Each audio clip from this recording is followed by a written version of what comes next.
नमस्कार छात्रों, आपका एग्जामिन यू चैनल की कक्षाओं में बहुत बहुत स्वागत है।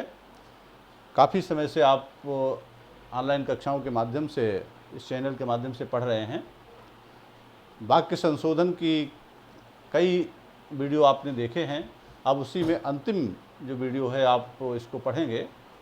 पदों की अनुपयुक्तता संबंधी शुद्धियाँ, यानी कहीं पर जो है हम पदों में जो है अनुपयुक्त शब्द डाल देते हैं, जिनकी उपयोगिता नहीं है, जो अशुद्ध शब्द है उसमें हम डाल देते हैं।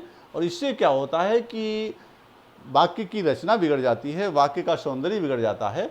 इसलिए व्याकरण का ज्ञान होना हम लोगों को आवश्यक है, क्योंकि व्याकरण भाषा में बोलने में और लिखने में शुद्धता भी लाता है, संदेह का निवारण भी करता है। तो आप देखेंगे इसमें संज्ञा संबंधी कुछ अशुद्धियाँ कैसे हो जाती हैं, ये कभी कभी भूल से हो ही जाती है। इस प्रकार से ध्यान में देखें, अभ्यास चाहिए। चौकीदार पर ही चोर होने की शंका है। अब इसमें देखें जो मोटे टाइप में जो शब्द लिखे हुए हैं, इन मोटे टाइप के शब्दों में ही गलतियां हैं और उन्हीं का संशोधन इधर कोष्ठक में दिया हुआ है, तो उसको हम लिख सकते हैं। तो चौकीदार पर ही चोर होने की शंका है, शंका नहीं है, चोर होने का संदेह है। संदेह शब्द इसके लिए उपयुक्त है। मकान गिर जाने का संदेह है, ये क्या मतलब हुआ? संदेह है मकान गिरेगा या नहीं गिरेगा, वो तो कभी न कभी गिरेगा ही। तो मकान गिर जाने का डर है, भय है, इस तरीके से सुधारें। मित्र के पत्र से उसे शक्ति मिली, शक्ति नहीं, शक्ति तो होती है शारीरिक एक प्रकार से, और जो बल है वो आत्मिक बल कह सकते हैं। ठीक है, मन को उत्साह मिला, बल मिला। पतिव्रता नारी को छूने का उत्साह कोई नहीं करेगा। उत्साह तो किसी अच्छे कार्य के लिए भी हो सकता है, तो दुस्साहस कोई नहीं करेगा। दुस्साहस शब्द है। शोभा ने गीत की 4 लड़ियां गाईं। लड़ियां नहीं होती, लड़ियां तो इसकी होती हैं, कड़ियां होती हैं। 4 कड़ियां गाईं। कड़ी कहते हैं, एक कड़ी ये है, दूसरी कड़ी ये है, तीसरी कड़ी ये है। इस तरीके से आगे देखें।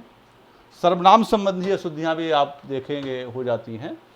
बहुत से वाक्यों में सर्वनाम पदों का अनुपयुक्त प्रयोग हो जाता है।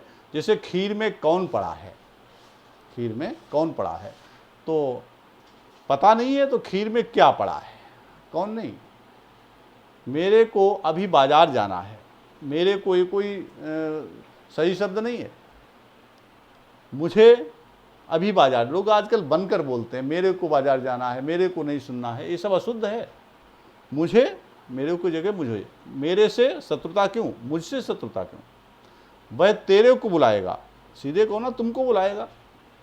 मैंने पुस्तक मेरी मेज पर रख दी, देख रहे हैं अटपटा लग रहा है वाक्य। तो मैंने अपनी पुस्तक मेज पर रख दी, मैंने पुस्तक अपनी मेज पर रखी थी, ये आएगा वाक्य शुद्ध। विशेषण संबंधी अशुद्धियां देखिए इस तरीके से हो जाती हैं। माया को भारी भूख लगी है, भारी भूख लगी है। भारी यानी कितनी भारी, माया को बहुत भूख लगी है।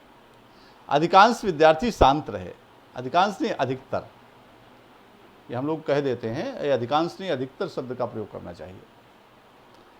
व्यक्ति और समाज का घोर संबंध है, घोर नहीं घनिष्ठ। अनेक निरपराधी दंड के भागी हुए, अनेक निरपराध दंड के भागी हुए। इस तरीके से वाक्यों में सर्वनामों विशेषण में भी गलतियां हो जाती हैं, इसको समझें। और विस्तार से पढ़ने के लिए और पीडीएफ आपको भेज दी जाएगी, उसके द्वारा अभ्यास कर सकते हैं। क्रिया विशेषण संबंधी अशुद्धियां भी हो जाती हैं। क्रिया विशेषण का अनुपयुक्त प्रयोग वाक्य रचना को दोषयुक्त बना देता है। जैसे ये पिताजी के स्वभाव के अनुरूप नहीं है।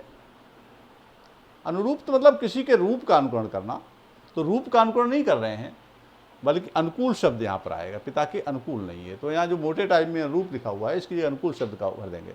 माता जी की आज्ञा के अनुकूल भविष्य हो गया, अनुकूल नहीं अनुसार। ये पत्र उसके अनुसार ही है, अनुसार नहीं, उसके अनुरूप ही है, उसी रूप में लिखा गया है। देश में सर्वस्व शांति होगी, सर्वत्र, सर्वस्व नहीं, सर्वस्व माने सब कुछ, सर्वत्र माने सब जगह, तो सर्वत्र शब्द का प्रयोग इसमें करेंगे।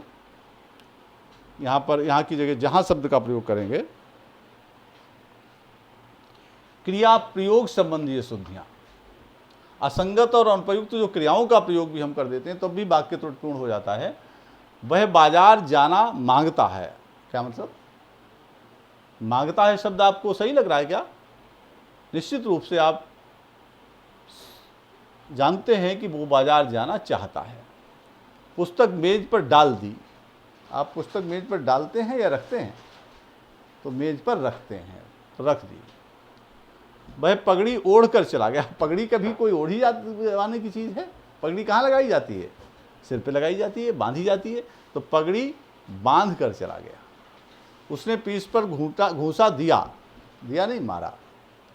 वचन प्रयोग संबंधी शुद्धियां भी हो जाती हैं, जैसे मैंने अनेकों बार यात्रा की है।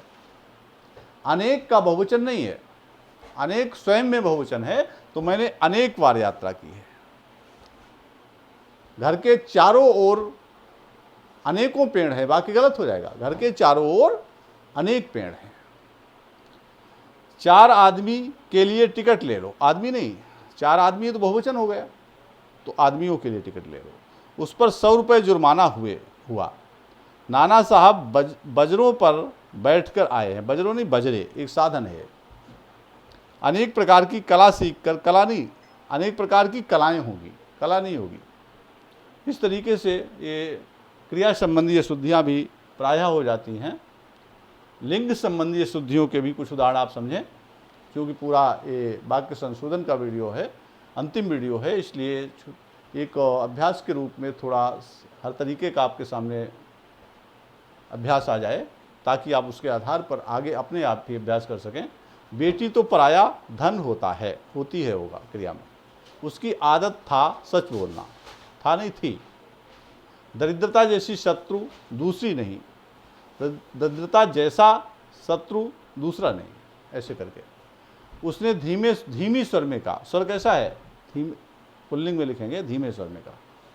विभक्तियों में भी गलतियां हो जाती हैं। कारक चिन्हों के अशुद्ध प्रयोग से भी दोष उत्पन्न हो जाता है।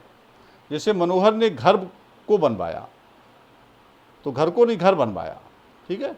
ये अमरूद उसने दे दो, उसको दे दो। राम ने अभी स्नान करना है, तो राम ने नहीं, राम को, ठीक है। मेरे को आज मेरठ जाना है, मुझे मेरठ जाना है। हम आपसे कह रहे थे, हमने आपसे कहा था। ऐसे करके वाक्य को कारक के अनुसार उसका चयन करें, सही से उसकी विभक्ति लगाएं और चिन्ह लगाएं। द्विरुक्ति संबंधी शुद्धियों के उदाहरण। एक ही अर्थ के वाचक 2 पदों का प्रयोग करने से वाक्य दोषयुक्त हो जाता है। वे परस्पर एक दूसरे से उलझे। अब बताइए, परस्पर माने आपस में, और एक दूसरे से शब्द फिर लिख दिया तो 2 बार हो गया ये। तो वे परस्पर उलझ पड़े, या वे एक दूसरे से उलझ पड़े। कोई भी आवलिक लगा हुआ, कोई भी शब्द डाल सकते हैं। वहाँ का अधिकांश भाग रेतीला था। अधिक भाग, अधिकांश नहीं, अधिक भाग। अधिकांश का मतलब लगभग सभी होता है, तो अधिक भाग रेतीला था। नौजवान युवकों को दहेज प्रथा मिटानी है। नौजवान युवकों को नहीं, नौजवान तो स्वयं युवक है, तो नौजवानों को दहेज प्रथा मिटानी है या युवकों को दहेज प्रथा मिटानी है। प्रातःकाल के समय भ्रमण उपयोगी रहता है। प्रातःकाल के समय भ्रमण उपयोगी रहता है, तो प्रातःकाल को भ्रमण उपयोगी रहता है। प्रातः समय भ्रमण उपयोगी रहता है। प्रातःकाल के समय, काल भी आ गया, समय भी लिख दिया, तो प्रातःकाल भ्रमण उपयोगी रहता है, या फिर प्रातः समय भ्रमण उपयोगी रहता है। मध्यकालीन युग में कलाओं की बहुत उन्नति हुई। मध्यकालीन युग में कलाओं की बहुत उन्नति हुई, तो मध्यकाल में, युग हटा दीजिए, मध्यकाल में कलाओं की बहुत उन्नति हुई। इस प्रकार पूरा ध्यान से समझते हुए चलिए, नोट भी करते रहिए। पदक्रम संबंधी बहुत महत्वपूर्ण लास्ट का अंश है। पदक्रम संबंधी शुद्धियाँ। पदों का क्रम बिगड़ जाने पर भी वाक्य रचना बिगड़ जाती है। 4 कानपुर के व्यक्ति मिले। पहले क्या आएगा आपको बताएं? पहले आएगा कानपुर के 4 व्यक्ति मिले, बोले कानपुर के 4 व्यक्ति बोले। एक फूलों की माला खरीदी, गलत हो जाएगा ना, एक फूलों की माला नहीं, फूलों की एक माला खरीदी। इस प्रकार से क्रम ठीक करेंगे। बहुत सारे कुत्ते और तोते उड़ते और भागते दिखाई पड़े। उड़ते और भागते नहीं, भागते और उड़ते दिखाई पड़े। इस क्रम को ठीक कर लेंगे। कई बैंक के कर्मचारियों ने प्रदर्शन किया। तो कई बैंक के कर्मचारियों ने, बैंक के कई कर्मचारियों ने। इस तरीके से क्रम ठीक करेंगे। फूल, फलो फूलो, फलो फूलो। अच्छा एक बात बताइए, पहले फल आता है कि फूल आता है? आप बताएं। पहले फूल आता है, उसके बाद फल आता है। तो इसको इस क्रम से ठीक कर लेंगे कि फलो फूलो नहीं, फूलो फलो। बहुत अच्छा वाक्य है, ध्यान से। कुछ वाक्यों में अनावश्यक रूप से कोई पद जोड़ देने से वाक्य दोषयुक्त हो जाता है। देखेंगे जैसे कुछ शब्द अनावश्यक। सुरेश नित्य गीता को पढ़ता है। सुरेश नित्य गीता पढ़ता है। वहां तरुण नवयुवकों ने देशभक्ति के गीत गाए। तो वहां नवयुवकों ने देशभक्ति के गीत गाए। दोनों सेनाओं में घोर घमासान हुआ। दोनों सेनाओं में घमासान युद्ध हुआ। इस तरीके से ये पूरे उसको आप समझते हुए चलिए। अज्ञानजन्य शुद्धियों के कुछ उदाहरण। अज्ञानजन्य, जिनका ज्ञान नहीं होता है और अज्ञानता के कारण कुछ हो जाता है। वक्ता को जब शब्दों का ठीक ज्ञान नहीं होता तब भी वाक्य दोषयुक्त हो जाता है। जैसे बाण बड़ा उपयोगी शस्त्र है। शस्त्र, शस्त्र नहीं अस्त्र, ये अस्त्र कहलाता है। लाठी बड़ी उपयोगी अस्त्र है। लाठी क्या है? यहां पर शस्त्र है। ठीक। रमेश की सौभाग्यवती पुत्री का विवाह तय हो गया। सौभाग्यवती नहीं, सौभाग्यकांक्षिणी, सौभाग्य की इच्छा रहने वाली, सौभाग्य की आकांक्षा रखने वाली, तो सौभाग्यकांक्षिणी। इस समय सरयू की आयु 40 वर्ष है। आयु नहीं, आयु तो संपूर्ण आयु को कहते हैं। इस समय सरयू की आयु 40, उम्र 40 वर्ष है। आयु नहीं, उम्र, अवस्था। वह नित्य गाने की कसरत करता है। बताइए, कसरत कौन करता है? पहलवान। ठीक है, तो वो नित्य गाने की का अभ्यास करता है। इस तरीके से अज्ञानता से कभी कभी वाक्यों में अशुद्धियाँ हो जाती हैं। तो आपने अभी ये पूरा वीडियो अंत तक पढ़ा है। ध्यान से इसको देखते हुए चलिए, समझते हुए चलिए। चैनल को अपने मित्रों में सब्सक्राइब करें और डिस्क्रिप्शन में जाकर के लिंक पर जाएं और टेलीग्राम चैनल से जुड़ सकते हैं।